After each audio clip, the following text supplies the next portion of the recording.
right. Okay, so I'm on the Helford River. It's the south coast of Cornwall. It's a really beautiful space. I mean, you've probably seen it on TV or in postcards. Maybe you've even been there yourselves. And I'm delivering a catch and cook. I'm delivering it to a client group. I don't really like that client group. I'm delivering it to a family, 4 people, a mum, a dad, a son, and a daughter. And I'm helping the daughter across these stones, sort of navigating wet seaweed, rock pools, that sort of thing. And the dad's in my ear, and he's telling me all about these amazing restaurants that he's eaten in, the best restaurants in the world, like people that have written books that are on my shelf that have inspired me. And I'm thinking, wicked, how am I gonna live up to this guy's expectations? Anyway, I help the family onto the boat, and the mum's kind of nursing a bit of a Chardonnay head, like glasses being pushed back onto her head. And the daughter, still super nervous about the whole idea of getting on the boat and going somewhere. And the son, he's kind of, starting to own it a little bit. And we set sail, and after about 20 minutes, we're in a place where we can start dropping some lines. So the rods go out, the lead weights go down. After about 8 seconds or so, you lock them off, and you sort of do this beautiful sort of movement like this. And the feathers in the water, they'll dance. Anyway, the daughter's sort of asking, can we keep these fish that we're going to catch? Can we keep them as pets? And, Dad's doing a really good job of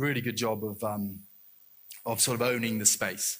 Like I can do that too. Sort of, this is my boat, my deck. And, and to be honest, Mum is still like, really not connected. And I didn't feel a connection at all myself until bang, the son, he's on. He's got the fish. I can tell because I've been out there a few times that the rod is literally bending right over. So I know that every feather is full of the most beautiful blue-green mackerel. And he's reeling them in, and the family are coming around him, and they're sort of, they're offering confidence and praise, and they're all in the moment together. And the fish come onto the deck. And I really quickly go about my job, which is to get the hooks off, get the hooks back in, and collect the fish up. And I take them to this boy, and I say, do you want to put them to sleep? And he takes a moment, and he hits them true, and the job's done. And I take those fish away, and the family are there, and they're still very much celebrating the fact that this has happened. And I go to work, so I'm filleting the fish and slicing them down into small chunks. And I take some seawater, and I'm seasoning the fish up, and I always take lemons on board for occasions like this. I've got them wedged, and I'm putting them next to the board, and I take this board to the family, and rightly so, suspiciously, they're like, weird, and they go for it, they eat it, the fish, and they chew and all the rest of it, and we're there on the deck, and I can see the sea and all the rest of it, and the dad turns to me, and he says, that is the best food I have ever eaten. My name's Ben Quin. That's how you spell it. My name's Ben Quin, and today I'm going to tell you about how to make lifetime memories with everyday moments. I'm going to tell you a recipe for this, because I am a chef.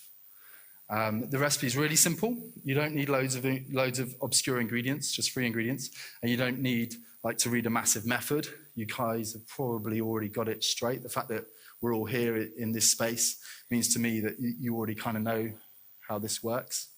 But the 3 ingredients that we're going to go for are people, and we're going to talk about place in geography, but a place in time, and we're going to talk about purpose. So I've already taught you about people, about place, actually, in terms of that boat. That boat is a place in time, and it's a place that that family, they're always going to remember.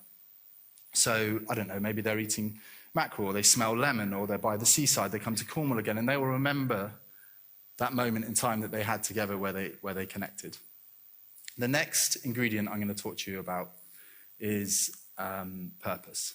So purpose is within us. There's been a little bit of chat today about purpose or intrinsic motivation, the why. There's loads online about it, but I'm not here really to try and explain what your purpose might be. But this is my purpose. And purpose is a really important ingredient, because purpose is what drives us to a moment in time or to people like-minded to us. So my purpose is making lifetime memories. I've made a business out of it. And we do a really good job of using tables and chairs and plates of food. And we have one aim, which is to make sure that everyone at our tables remembers it forever. And that's taken me all over the world. So I've been to some of the most incredible festivals and most incredible restaurants. I've been lucky enough to cook with some brilliant chefs.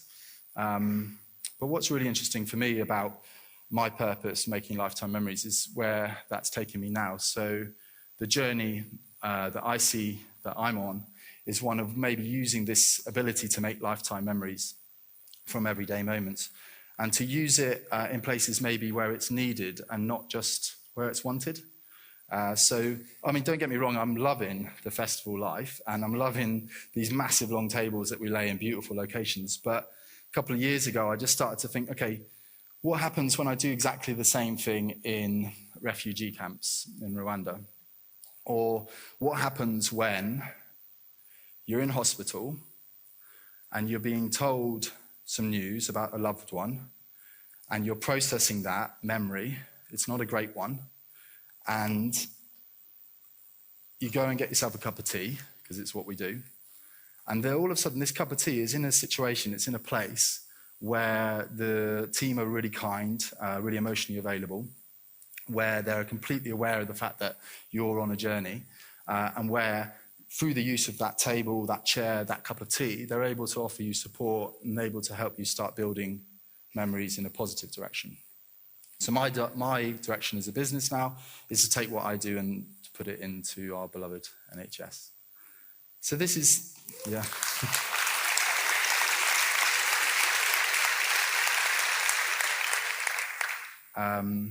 Yeah, thanks for that. It's taken a while to get them moving, I tell you. Anyway, so that's the beauty of purpose. Purpose brings people, like-minded people together, and it often attracts opportunities to make lifetime memories.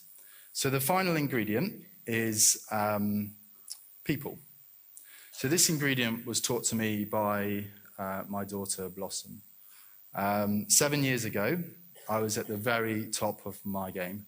So I was a alpha male in a military hierarchy kitchen, leading the way with fire and brimstone, everything that I've been taught, everything that you see on and in the media is bang on.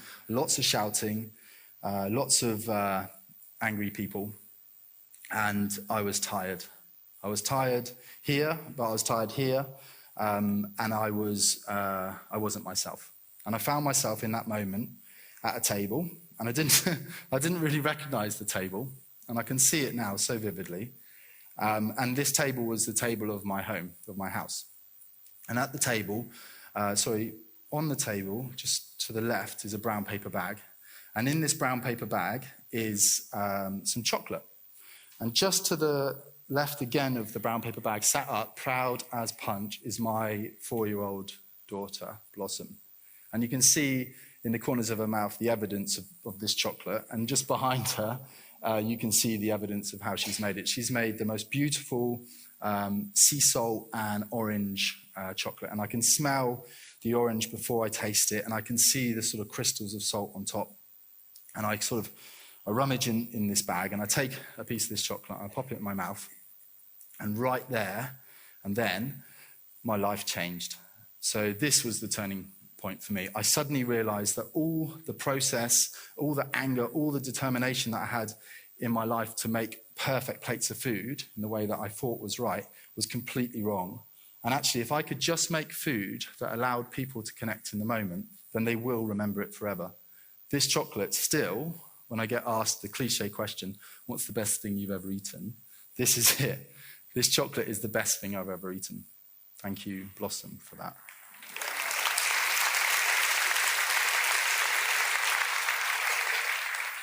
Okay, so this is my recipe. All right, so recap. We've got people, we've got purpose, and we've got place. Both place, geography, and a moment in time. I think you probably know what this is building up to. Okay, this is a place. You can touch it with if I go off the red dot, if I'm allowed. You can touch it with, we're present, we're here. This is a moment in time. If you look around you, these are people.